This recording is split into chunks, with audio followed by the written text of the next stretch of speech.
Welcome back. Today we are diving deep into a chapter of the Bhagavad Gita that makes a promise that's, well, it's huge.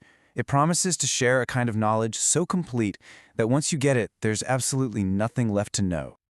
Just think about that for a second. What if there was one single idea, one piece of knowledge that could unlock how the entire universe works? It almost sounds like something out of a movie, right? But this is exactly the promise Krishna makes in chapter 7. This is the quest. So what is this ultimate knowledge? Right off the bat, the text draws a really important line in the sand. This isn't just about theoretical knowledge, the kind you cram from a book. It's about actually realizing it. It's the difference between reading a recipe and actually tasting the food. It's about experiencing truth, not just collecting facts about it. Okay, let's break this down, because it's super important. On one side, you have jnana. That's the theory. It's the intellectual understanding that you are not your body, you are consciousness. But then you have vijnana, and that is a whole other level. That's the realized knowledge, the direct personal experience of your connection with the source of everything. One is knowing the map, the other is actually taking the journey. But here's the reality check. This journey, it's incredibly rare. The Gita tells us that out of thousands and thousands of people, maybe one will even try to achieve this kind of perfection. And out of all those who try, even fewer actually succeed. It really puts into perspective how big of a deal this is. So how do we even start to wrap our heads around this? Well, the text deconstructs reality into two fundamental parts, two natures that pretty much explain everything we experience. First, there's what's called the inferior nature. Now, this is basically the material world as we know it. It's made of 8 things, the 5 big physical elements: earth, water, fire, air, and space. And then 3 subtle ones: your mind, your intelligence, and what's called the false ego. That's that feeling of, I am this body, this sense that we're all separate, disconnected individuals. This is the physical and mental machine we live in. But, and this is a huge but, beyond that material stuff is the superior nature. This is the life force itself, the consciousness. It's the spark that animates all the material elements and holds the entire universe together. It's the ghost in the machine, so to speak. And here is where things get really wild. Remember that 5th element, calm or space? Well, the source text for our explainer points out a fascinating parallel. Today, physicists are on the hunt for something they call dark matter, a mysterious substance that they think makes up most of the universe. And get this, their description of it, unseen, all-pervading, sounds uncannily like the ancient description of calm. It's an amazing bridge between ancient philosophy and modern science. Okay, so you have these two realities, the material and the conscious. But how do they connect to the ultimate source? To explain this, the chapter gives us this absolutely beautiful and powerful metaphor. There it is.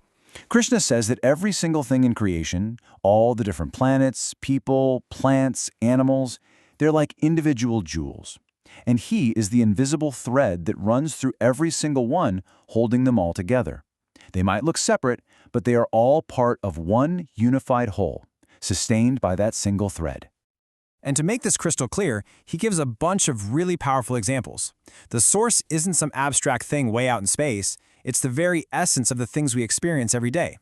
He says, I am the taste of water, the fundamental quality that makes water, well, water. He says, I am the light of the sun and the moon, the very radiance that lets us see and experience our world. It's the original, pure fragrance of the earth. You know, that smell after it rains? That deep, grounding, sensory experience? And it's not just in physical objects. It's also the essence of abstract qualities. It's the wisdom in a wise person, the strength in a strong person. It's the invisible thread woven into literally every part of our existence. So, the obvious question is, if this source, this thread, is everywhere and in everything, why don't we see it? Why does the world just look like a bunch of separate, disconnected jewels? The text has a one-word answer for that: māyā, the great illusion. This illusion is described as being woven from 3 fundamental qualities, or modes, called the gunas. You've got goodness, which is all about harmony and light. Then there's passion, which is the energy of action and ambition. And finally, ignorance, which brings confusion and inertia. These 3 forces are always mixing and swirling around, basically coloring our perception and keeping us totally bewildered, focused on the individual jewels instead of the thread connecting them.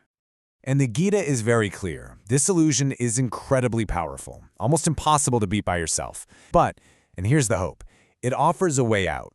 It says if you take shelter of the source itself, of the thread, you can cross right over this ocean of illusion. So who are the people that actually start this search? The Gita points to 4 kinds of people it calls fortunate, who for different reasons begin to turn towards that higher reality. First, you've got the distressed, someone who is suffering and is looking for relief. Second, the inquisitive, the deep thinkers who just want to understand how it all works.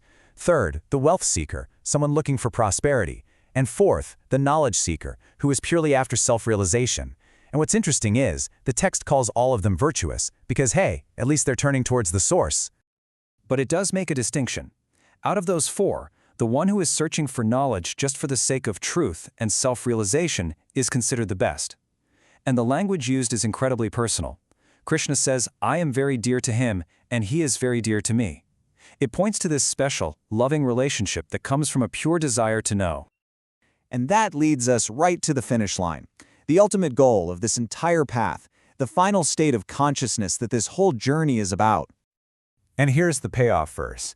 It says that after a journey that takes many, many lifetimes of searching, a person finally understands that the ultimate source, called Vasudeva here, is absolutely everything. And then it repeats that key phrase, such a great personality is very rare. This is the peak. This is full-blown vijnana, realized knowledge. And just to wrap things up, the chapter makes a quick point about people who worship other divine beings for temporary stuff, like getting rich or powerful. The text doesn't say that it's bad, but it calls it the approach of the less intelligent, simply because the results don't last. For the final permanent prize, liberation, you have to go directly to the source, to the thread itself. So we end here, with this incredible metaphor of a world of separate jewels, all held together by one unseen divine thread. And it really leaves us with a question to think about for ourselves. If we look at our own lives this way, what is the unseen thread connecting all the different events, people, and experiences that make us who we are?